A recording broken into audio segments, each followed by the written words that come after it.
14 বছর পেরিয়ে 15 বছরের পদার্পণ করছে বাংলাদেশের প্রথম ফুল এইচডি 24 ঘন্টার নিউজ চ্যানেল অর্থাৎ সংবাদ ভিত্তিক টেলিভিশন একাত্তর টেলিভিশন।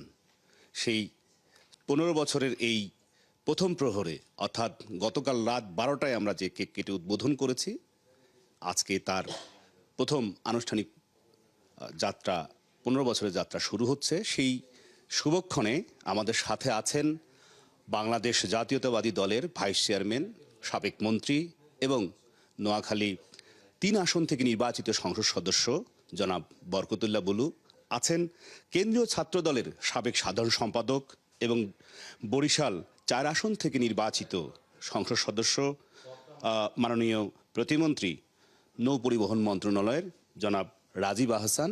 একই সাথে আমাদের এই স্টুডিওতে উপস্থিত আছেন কেন্দ্রীয় ছাত্র দলের আরেক সোনালী ফসল আমরা বলি তাদেরকে, বিএনপির তিনি সাধারণ সম্পাদকের দায়িত্ব পালন করেছেন এবং ঢাকার 9 আসন থেকে নির্বাচিত সংসদ সদস্য এবং সড়ক পরিবহন রেলপথ মন্ত্রণালয়ের প্রতিমন্ত্রী জনাব হাবিবুর রশিদ হাবিব এবং একই সাথে একাত্তর টেলিভিশনের প্রধান পৃষ্ঠপোষক সম্মানিত চেয়ারম্যান জনাব মোস্তফা কামাল এবং একাত্তর টেলিভিশনের যারা পরিচালনার অন্যান্য ভূমিকা পালন করেন, বিশেষ করে ব্যবস্থাপনা পরিচালক তানভীর আহমেদ মোস্তফা, তারা সবাইকে আমি স্বাগত জানাচ্ছি আজকের এই শুভক্ষণে কেক কাটার মধ্য দিয়ে আমাদের এই দিনের প্রথম প্রহরের উদ্বোধন করার জন্য।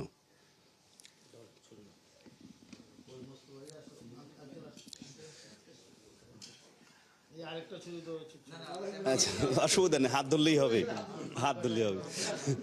আপনি এই পাশে আসেন প্লিজ, আপনি এই পাশে আসেন, এই পাশে আসেন।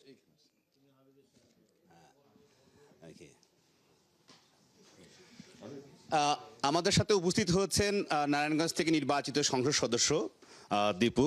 আপনি আসেন, আমাদের সাথেই আসতে পারেন, কোনো সমস্যা নাই আমাদের এই অনুষ্ঠানে।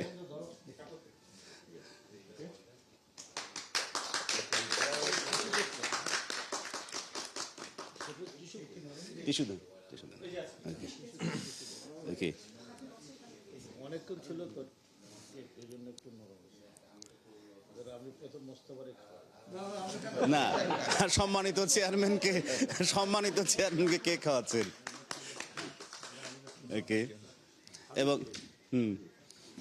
এবং আপনার সর্বকনিষ্ঠ এবার প্রথম সংসদ সদস্য নির্বাচিত হয়েছে নারায়ণগঞ্জ থেকে।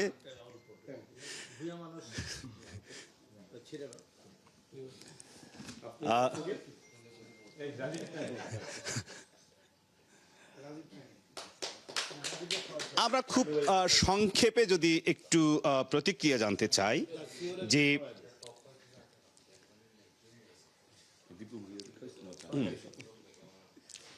আমরা শুরু করতে চাই আমাদের এই 12 ফেব্রুয়ারি নির্বাচনে যিনি প্রথম সংসদ সদস্য হিসেবে নির্বাচিত হয়েছেন নারায়ণগঞ্জ থেকে দীপু ভূঁইয়া, আমরা তার কাছ থেকেই প্রথম খুব সংক্ষেপে আপনার এলাকার নির্বাচনের খবর এবং আপনার এলাকার যত সমস্যার খবর সবচেয়ে বেশি তুলে ধরেছে একাত্তর টেলিভিশন। আগামীতে আপনার প্রত্যাশা কি, খুব সংক্ষেপে? ধন্যবাদ। একাত্তর টিভির এই অগ্রযাত্রা অ্যাকচুয়ালি সারা বাংলাদেশের জন্য একটা মাইন্ড ফলো হয়ে আছে, স্পেশালি আমাদের রূপগঞ্জের জন্য। আমি বলবো যে রূপগঞ্জ ঢাকার পাশে একটি এলাকা, যেখানে আপনার ইন্ডাস্ট্রিয়াল জোন প্লাস হলো পূর্বাচল এলাকা আছে। এখানে আমরা দেখা যাচ্ছে যে কোনো প্রকার ক্রাইম হোক, যে কোনো জিনিস হোক, কিন্তু সর্বপ্রথম একাত্তর টিভি অ্যাকচুয়ালি দেখাচ্ছে, যেটার কারণে আমাদের এলাকার ক্রাইম অনেক কমে গেছে। ইভেন আমি আশা করব এই ধরনের প্রোগ্রামগুলি আপনারা সবসময় করেন, যাতে আমাদের এলাকাবাসী প্লাস হলো বাংলাদেশের মানুষজন যাতে শান্তিতে থাকতে পারে। ধন্যবাদ আপনাকে এই সময় দেওয়ার জন্য। একই সাথে আমরা আসতে চাই যে আপনি নৌ পরিবহন, সড়ক পরিবহন এবং রেলপথ পরিবহন মন্ত্রণালয়ের প্রতিমন্ত্রী হাবিবুর রশিদ হাবিব, মাননীয় সংসদ সদস্য নির্বাচিত হয়েছেন এবং প্রতিমন্ত্রী হিসেবে দায়িত্ব পালন করছেন। হাবিবুর রশিদ হাবিব, আপনার কাছে জানতে চাই যে একাত্তর টেলিভিশনের এই 14 বছর পেরিয়ে 15 বছর, অনেক লম্বা সময়, আরও দীর্ঘ সময় আমাদের পথ পাড়ি দিতে হবে। আপনারা যারা তরুণ হিসেবে এবার মন্ত্রিত্ব পেয়েছেন, তাদের কাছে আগামীর বাংলাদেশের জন্য গণমাধ্যম কি করতে পারে? ধন্যবাদ আপনাকে। প্রথমেই আমি একাত্তর টেলিভিশনের আজকে 14 বছর পেরিয়ে 15 বছরে আজকের এই জন্মদিনে আমি একাত্তর টেলিভিশনের সকল কর্মকর্তাদেরকে এবং একাত্তর পরিবার সবাইকে আমি শুভেচ্ছা এবং অভিনন্দন জানাচ্ছি। এবং নিজেও আজকে এখানে উপস্থিত হতে পেরে আমি অত্যন্ত আনন্দিত। আমরা 12ই ফেব্রুয়ারি নির্বাচনের পর দেশ একটি গণতান্ত্রিক একটি নির্বাচিত সরকার বাংলাদেশে এসেছে। এই সরকার গণমাধ্যমের জবাবদিহিতা, জনগণের জবাবদিহিতাকে আজকে জনগণ যাতে তাদের কথা বলতে পারে, তাদের অভাব অভিযোগগুলি তুলে ধরতে পারে এবং সরকার জনগণের জবাবদিহিতার মধ্যেই থাকতে চায়। এবং আমরা মনে করি যে আজকে 71 তার নতুনভাবে নিজেকে গড়ে তুলে 71-এর চেতনায় ধারণ করে দেশ এবং দেশের মানুষের জন্য একটি গঠনমূলক গণমাধ্যম গড়ে তুলবে, যেখানে জনগণের মতামতগুলি উঠে আসবে এবং দেশকে এগিয়ে নেওয়ার জন্য জনগণ যে প্রত্যাশা চায় সরকারের কাছে, সেগুলি মাঠ পর্যায়ে সেই মতামতগুলি তুলে এনে এবং দেশকে এগিয়ে নেওয়ার জন্য যে মতামতগুলি গণমাধ্যমকে প্রকাশ করার মাধ্যমে দেশ এগিয়ে যাবে, আমরা সেরকম একটি গণমাধ্যম চাই, বস্তুনিষ্ঠ জবাবদিহিমূলক একটি গণমাধ্যম চাই, যে গণমাধ্যম সরকারকেও এগিয়ে নিয়ে যাবে এবং দেশের মানুষকেও এগিয়ে নিয়ে যাবে। আসলে 71-এর শক্তি 71-এর দর্শক এবং 71-এর শক্তি 71-ই। সো আমরা এই পর্যায়ে আসতে চাই যে ছাত্রদল নেতা থেকে শুরু করে তিনি বরিশালের সবচেয়ে কঠিন একটি জায়গায় বরিশাল 4 আসন থেকে নির্বাচিত সংসদ সদস্য, মাননীয় প্রতিমন্ত্রী নৌ পরিবহন মন্ত্রণালয়ের জনাব রাজীব আহসান, আমরা তার কাছে আসতে চাই যে খুব সংক্ষেপে যে আপনি যেহেতু একেবারে তৃণমূল থেকে উঠে আসা একজন মানুষ, যিনি এখন প্রতিমন্ত্রীর দায়িত্ব পালন করছেন এবং বাংলাদেশের এই নতুন বাংলাদেশের আমরা প্রত্যাশা যে আন্দোলনে আপনি ছিলেন 24-এ, কি বলবেন? 71 টেলিভিশনের আজকে 14 থেকে 15 বছরে পদার্পণ। আমি শুভেচ্ছা জানাচ্ছি, অভিনন্দন জানাচ্ছি সকল কর্মকর্তা কলাকুশলী যারা আছেন সবাইকে। আমার প্রত্যাশার জায়গা থাকবে 71 টেলিভিশন কোনো ব্যক্তি কিংবা কোনো গোষ্ঠী কিংবা কোনো সম্প্রদায়ের প্রতিনিধিত্ব না করে যেন জনগণের প্রতিনিধিত্ব করে, মানুষ যেভাবে চায় সেভাবে যেন সংবাদ প্রচার করে, কারণ এটি একটি 24 ঘন্টার নিউজ চ্যানেল। আর আমার আরেকটা ব্যক্তিগত প্রত্যাশা থাকবে শুধু শহর কেন্দ্রিক নয়, গ্রামের সমস্যাগুলো, গ্রামের মানুষের প্রত্যাশাগুলো যেন আপনাদের এই টিভি চ্যানেলে আপনাদের সংবাদের মাধ্যমে প্রতিফলিত হয়। কারণ শহরের বাইরে গ্রামেও কিন্তু প্রচুর সমস্যা থাকে, যেটাই সবার চোখের আড়ালেই থেকে যায়।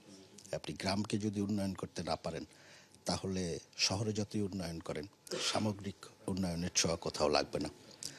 আবারও আমি শুভেচ্ছা জানাচ্ছি এবং আপনাদের সবার মঙ্গল কামনা করছি। ধন্যবাদ আপনাকে। আপনাদের অনেক ব্যস্ত সময়ের মধ্যে আমাদের এই প্রতিষ্ঠা বার্ষিকীতে আপনারা সময় দিয়েছেন। একই সাথে আপনারা সংসদে যোগ দেবেন, আজকে অধিবেশন আছে এবং আমি একই সাথে এখানে উপস্থিত বিএনপির কেন্দ্রীয় নির্বাহী কমিটির সদস্য এবং যুবদলের কেন্দ্রীয় নেতা সাবেক মাহবুবুল আলম নান্নু ভাইকে একই রকমভাবে আমরা আপনারা যারা দল করেন, রাজনীতি করেন, রাজনৈতিকভাবে আপনাদের অনেকেরই সিনিয়র, যাদের হাত দিয়ে আপনারা এই পর্যায়ে এসেছেন, বিএনপির ভাইস চেয়ারম্যান, কেন্দ্রীয় বিএনপির ভাইস চেয়ারম্যান, সাবেক মন্ত্রী, নোয়াখালী 3 আসন থেকে নির্বাচিত মাননীয় সংসদ সদস্য জনাব বরকতুল্লাহ বুলু, আপনি 71-এর পাশে শুরু থেকেই আছেন এবং আগামী দিনেও থাকবেন, এই প্রত্যাশা আমরা করি। কিন্তু আপনার প্রত্যাশা 71-এর কাছে কি? আমার সাথে 71-এর যোগাযোগ 5ই আগস্ট 2024। এর আগে আমার সাথে 71-এর কোনো যোগাযোগ ছিল না। 71 মানে একটা আতঙ্ক ছিল, মানে শেখ হাসিনার একটা, মানে কি বলবো, শেখ হাসিনার একটা গেস্টাপো বাহিনী 71 দখল করেছিল। ভুয়া নিউজ দিয়ে বিএনপির চরিত্রহরণ, বেগম খালেদা জিয়ার চরিত্রহরণ থেকে শুরু করে দেশের সকল গণতান্ত্রিক মানুষের চরিত্রহরণ, গণতান্ত্রিক আন্দোলন, এর বিরুদ্ধে 71 একটা ভূমিকা ছিল।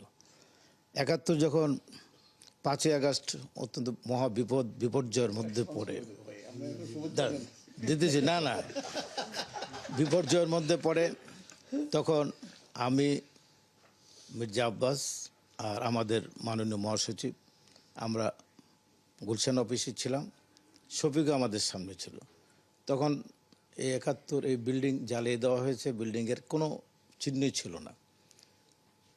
আমরা মোস্তফা সাহেবের সাথে, চেয়ারম্যান সাহেবের সাথে বিদেশে ছিলেন, আলাপ আলোচনা করে আমরা সিদ্ধান্ত নিলাম কোনো টিভি চ্যানেল যেন ক্ষতিগ্রস্ত না হয়, অন এয়ারে থাকে, তারা যেন সঠিক পথে ফিরে আসে। আমি এখানে আসলাম, 2 ঘন্টা দাঁড়িয়েছিলাম, ছবিকে ছিল লুটপাটকারীরা এখানকার এই ওয়াল ভেঙে সব নিয়ে গেছে। তারপর রাস্তার উপর দাঁড়িয়ে অনিয়ার আমি করলাম। এরপর থেকে 71 বাংলাদেশের জনগণকে, গণতন্ত্রকে সুসংগত করার জন্য এবং দেশের অর্থনীতিকে সফল করার জন্য একবার প্রত্যন্ত গ্রাম অঞ্চলে এবার বন্যা থেকে শুরু করে প্রত্যেকটি মুহূর্তে তারা যে সঠিকভাবে দেশ সেবা করছে, আমি আশা করি 71 এই পথে চলবে। তাহলে দেশ উপকৃত হবে, গণতন্ত্র উপকৃত, জনগণ উপকৃত হবে। আপনারা আরেকটি বিষয় করছেন, যেটা সংসদে এখানে আমি আছি, আরও আমার ছোট 3 ভাইয়েরা সংসদ সদস্য, মন্ত্রীর বাইরেও সংসদ সদস্যটা হলো বড়, তারপরে মন্ত্রী। এই সংসদের সরকারি দল এবং বিরোধী দল সবাই মিলে একটি জিনিস সবাই দাবি করতেছে, সেটা হলো কিশোর গ্যাং এবং মাদক। এর বিরুদ্ধে প্রত্যেকটি সংসদ সদস্যের দাবি, এবং এর উপরে 71-এর বিশেষ এপিসোড যাচ্ছে, ভালোভাবে যাচ্ছে, এবং এতে মানুষ সচেতন হচ্ছে। এতে আমাদের সরকারি আইন শৃঙ্খলা বাহিনীও ভূমিকা রাখতে পারছে। আমি আশা করি এর উপরে আরও বিশেষভাবে জোর দিতে হবে 71-কে, যাতে এই দেশ থেকে মাদক মুক্ত হয়, কিশোর গ্যাং মুক্ত হয়, সন্ত্রাস মুক্ত হয়। ঢাকা শহর মোহাম্মদপুরের আপনার অবস্থা দেখছেন, বিভিন্নভাবে মানুষের বাসযোগ্যের অযোগ্য হয়ে যাচ্ছে। এর প্রতি 71 আরেকটু বেশি নজর দিলে আমি আশা করি আপনারা এমনভাবে একটি নিউজ করবেন, বেগম খালেদা জিয়া 2001 সালে ক্ষমতায় এসে যদি ক্লিন হার্ট না করতেন, তাহলে উনি দেশ পরিচালনা করতে পারতেন না। আপনাদেরও এই মিডিয়া থেকে দাবি আসা উচিত, আরেকটি ক্লিন হার্ট এই দেশে প্রয়োজন, যাতে সন্ত্রাস মাদক মুক্ত বাংলাদেশ হয়, যাতে এই মোস্তফা সাহেবদের মতো শিল্পপতিরা নির্বিঘ্নে বাংলাদেশে শিল্প পরিচালনা করতে, আরও লক্ষ লক্ষ মানুষের কর্মসংস্থান করতে পারে। মোস্তফা সাহেব একটু মনোকষ্ট নেবেন যে আমি আমরা মূলত বলতে চাই যে আমরা যে 14 বছরের পেরিয়ে আসছি, সেই 14 বছর পেরিয়ে আপনি দেখছেন যে 71 টেলিভিশন ফেক নিউজ অর্থাৎ ডিসইনফরমেশন বা অসত্য তথ্যকে আমরা কিন্তু যাচাই বাছাই করে দর্শকের সামনে আমরা হাজির করছি। একমাত্র 71 এখন ফেক নিউজ এর উপরে যে নিউজটি কাউন্টার নিউজ তারা করছেন, এটা হলো একমাত্র 71।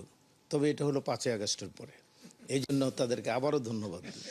এবং ঠিক আছে, আপনাকে একটা জিনিস নিশ্চয়তা দিতে পারি যে 71 টেলিভিশন মালিক পক্ষের দিক থেকে কোনো ধরনের সংবাদের ক্ষেত্রে কোনো হস্তক্ষেপ নেই, এবং এবং এবং এই টেলিভিশনের আগামী দিনের প্রত্যাশা মালিকের চেয়ারম্যানের পক্ষ থেকে যে বস্তুনিষ্ঠ এবং সত্যের সাথে 71 টেলিভিশন এগিয়ে যাবে। একটু বলার আসলে এখানে আমাদের সময়ের একটা ব্যাপার আছে। Okay. মোস্তফা সাহেবের অতীতে কোনো আন্তরিকতার অভাব ছিল না। উনি বাধ্য হয়েছেন, যে বোর্ডটি আপনাদের ছিল সেখানে কিছু কিছু ব্যক্তির কারণে ওই ঘটনাগুলো ঘটেছে। এটা তার আন্তরিকতা যদি না থাকতো, তাহলে এখন কোনো সাংবাদিকের উপরেই তার কোনো নজরদারি নেই। আপনারা নির্বিঘ্নে সাংবাদিকতা করছেন, এটা বাংলাদেশের সকল অন্য বড় গ্রুপগুলো যেভাবে সাংবাদিকদের নিউজ করার জন্য বলে দেয়, তারা ওইভাবেই করে, কিন্তু মোস্তফা সাহেব এর চেয়ে ব্যতিক্রম। এই জন্য তাকে আবারও ধন্যবাদ দিচ্ছি। আপনাদের সহযোগিতা নিয়ে আপনাদের সব ধরনের প্রত্যাশা যেগুলো বললেন আপনারা মন্ত্রী এবং মাননীয় সংসদ সদস্য, আমরা সেই প্রত্যাশা নিয়ে আগামীতে 71 টেলিভিশন পাথেয় হিসেবে এগিয়ে যাবে।